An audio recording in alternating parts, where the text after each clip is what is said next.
Doomsday plane E4B. So ఇది అమెరికాకు సంబంధించిన యుద్ధ విమానం. దీని గురించి చాలా ఎలివేషన్స్ ఇస్తూ దీని ప్రత్యేకతల గురించి కూడా మనం మార్నింగ్ నుంచి కూడా వింటున్నాం. ప్రెజెంట్ ఇది వాషింగ్టన్ అనే ప్రాంతంలో ఇది ఎగురుతూ కూడా అనుమానాస్పదంగా కనిపించిందంటూ కూడా చెప్తా ఉన్నారు. ఎందుకంటే ఒక పక్క ఇజ్రాయెల్‌కి, ఇరాన్‌కి చాలా తీవ్ర స్థాయిలో యుద్ధం జరుగుతా ఉంది. దాదాపు ఇరాన్‌కి సంబంధించిన 639 మంది చనిపోయారు. ఇరాన్‌కి సంబంధించి 270 మంది చనిపోయారు. అయితే ఇరాన్‌కి సంబంధించి అణు స్థావరాలపైన అటాక్ చేస్తా ఉన్నారు. అలాగే అమెరికా ఏమో ఖమేనీని లేపేస్తాం అంటూ కూడా వాళ్ళని హెచ్చరిస్తా ఉంది. ఇంకా 12 రోజులు మీకు టైం ఇచ్చాం. ఈలోపు ఖమేనీ మాకు లొంగిపోతే సరే, లేదంటే మాత్రం ఖచ్చితంగా అమెరికా నుంచి దాడులు ఎదుర్కోవాల్సిందంటూ కూడా ఒక పక్క ట్రంప్ కూడా హెచ్చరించారు. అయితే తాజాగా వచ్చిన సమాచారం ప్రకారం కాల్పులు విరామణ మాటలు జరుగుతున్నాయంటూ కూడా ఒక వార్త వెలుగులోకి వచ్చింది. కానీ ఈ అమెరికాకి సంబంధించిన ఈ డూమ్స్డే ప్లేన్ E4B ఇది మాత్రం ఒక గాల్లోకి ఎగిరిందంటే మాత్రం ఏదో జరుగుతుంది. అమెరికా దాడులు చేయబోతుంది. ట్రంప్ నిర్ణయం తీసుకున్నారా ఇరాన్ని క్లీన్ స్వీప్ చేయడానికి, ఇరాన్ని అసలు మ్యాప్‌లోనే లేకుండా చేయడానికి, లేదంటే ఇరాన్ని పూర్తిగా తన ఆధీనంలోకి తెచ్చుకోవడానికి ట్రంప్ ప్రయత్నిస్తున్నారా? ఏమో 4 ఆప్షన్స్ పెట్టుకున్నారంట. ఒకటేమో పూర్తిగా ఇరాన్‌ని లొంగదీసుకోవటం. 2 ఇరాన్‌కి సంబంధించి దెబ్బతీయడం, అంటే అణు స్థావరాలపైన దెబ్బతీయడం. 3 ఇరాన్‌కి, పాకిస్తాన్‌కి గ్యాప్ తీసుకురావడం, దూరం చేయటం వారి నుంచి. 4 ఎవరైతే ఇరాన్‌కి సంబంధించిన ఖమేనీ ఉన్నారో, అల్ ఖమేనీ, సో అతన్ని అంతం చేయటం.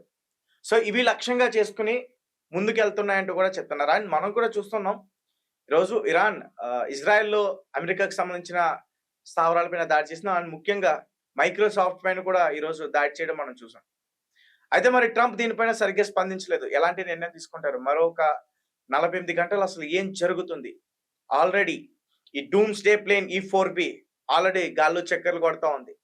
అసలు ది డూమ్స్డే ప్లేన్ ప్రత్యేకతలేంటి? దీని గురించి ఒకసారి వివరించే ప్రయత్నం చేస్తా. అమెరికాకి ఇది యుద్ధం సమయంలో ఎలా ఉపయోగపడుతుంది? దీన్నే ఎందుకు ఇప్పుడు తెరపైకి తీసుకొచ్చారన్న దాని గురించి కూడా ఒకసారి పూర్తిగా వివరించే ప్రయత్నం చేస్తాం. ఇరాన్, ఇజ్రాయెల్ మధ్య ఉద్రిక్తత పెరుగుతున్న నేపథ్యంలో మంగళవారం రాత్రి వాషింగ్టన్ డీసీలోని జాయింట్ బేస్ ఆండ్రూస్ కి అమెరికన్ డూమ్స్డే విమానం ఎగురుతూ కనిపించింది. ఈ విమానం యాక్టివేట్ కావడంతో ఇరాన్, ఇజ్రాయెల్ యుద్ధంలో అమెరికా పాల్గొనబోతుందా అనే ప్రశ్నలు ప్రతి ఒక్కరికి కూడా తలెత్తుతున్నాయి. ఎందుకంటే ఇది సాధారణ విమానం కాదు. దీన్ని డూమ్స్డే విమానం అని పిలుస్తూ ఉంటారు. అంతే ప్రళయ విమానం. ఈ యుద్ధ సమయంలో దీన్ని అమెరికాకు ఒక బ్రహ్మాస్త్రంలో ఉపయోగపడుతుంది. అయితే ఈ విమానానికి సంబంధించి ప్రత్యేకతలు ఏంటంటే, ఈ విమానం అధికారిక నామం బోయింగ్ E4B నైట్ వాచ్, కానీ ప్రపంచం మొత్తం దీన్ని డూమ్స్డే అని పిలుస్తుంది. ఇదొక భయంకరమైన విమానం. దీని గురించి ఇప్పుడు కొన్ని ఆసక్తి విషయాలు తెలుసుకుందాం. డూమ్స్డే ప్లేన్ గా పిలువబడే E4B నైట్ వాచ్ మంగళవారం లూసియానా నుండి మేరీల్యాండ్ కు అకస్మాత్తుగా విమానంలో ప్రయాణించిన తర్వాత వార్తల్లో నిలిచింది. ఈ విమానం అధ్యక్షుడు, రక్షణ కార్యదర్శి, జాయింట్ చీఫ్స్ ఆఫ్ స్టాఫ్ లకు వైమానిక కమాండ్ సెంటర్ లాగా పనిచేస్తుంది. సంక్షోభ సమయంలో సురక్షితమైన కమ్యూనికేషన్ సమన్వయాన్ని నిర్వహించడానికి వారికి సహాయపడుతుంది.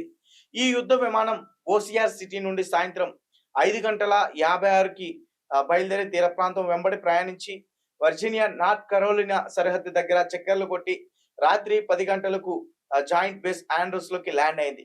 విమానం 4 గంటల పాటు గగనంలోనే ప్రయాణించింది. దీంతో ఒక్కసారిగా వార్తలో నిలిచింది. ముఖ్యంగా దాని సాధారణ కోడ్ ఆర్డర్ 6 కాకుండా భిన్నమైన ఆర్డర్ 01 అనే ఒక కాల్ సైన్ ను ఉపయోగించడం ప్రాధాన్యతను సంతరించింది. ఈ బోయింగ్ E4B నైట్ వాచ్ లో 112 మంది ప్రయాణించే సౌకర్యం ఉంది. అలాగే 7,000 మైళ్లకు పైగా విమానం ఏకదాటిగా ప్రయాణిస్తుంది. ఈ విమానం ప్రత్యేక లక్షణాలు ఏ ఇతర అమెరికన్ సైనిక విమానాలలో కూడా సాటి లేవని, ఇది అణు విస్ఫోటనాలు, సైబర్ దాడులను కూడా తట్టుకుంటుంది. విద్యుత్ అయస్కాంత జోక్యాన్ని నిరోధించగలదు.